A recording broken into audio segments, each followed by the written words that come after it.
The Insta360 ONE X is a new kind of camera. It shoots every moment from every angle in stunning 5.7K and 18 megapixels.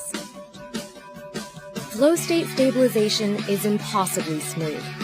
A 6-axis gyro means you don't need any gear.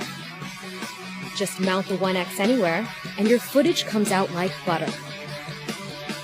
Attach our purpose-built selfie stick, and it disappears from your shot automatically.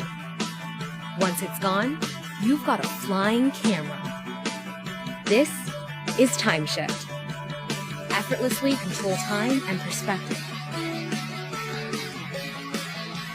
Suit up with the drifter case, then go airborne and capture impossible angles.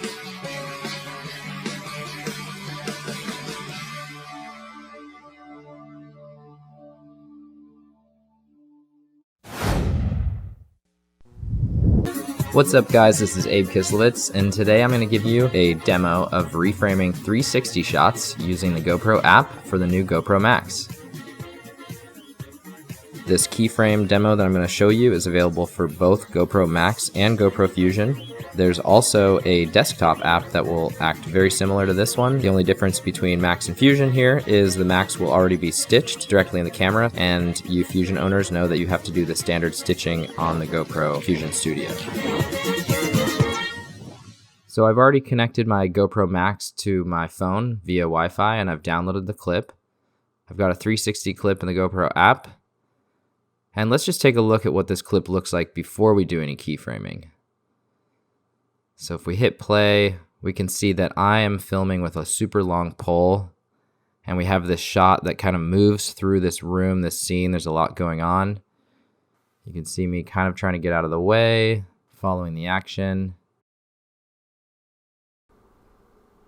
And that's basically it.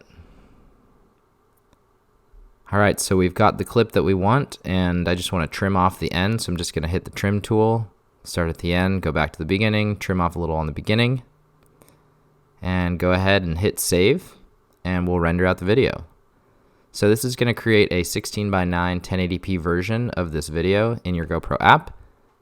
And next what we can do is add some of the new color correction tools right within the app. So we go and hit the little pencil, go over to filter. We got a bunch of filters to choose from. I like Gilly for this one. You can adjust the intensity of the filter here. So just like that, we've gone from a full 360 clip stitched directly in the camera, downloaded it to the app, did the whole reframe with keyframes, easing, good motion, color corrected it, added effects, music, and we've done this in all under 5 minutes, which is pretty insane considering stuff like this would usually take me at least 2 hours to do before. Thanks for joining, and I can't wait to see what you guys create.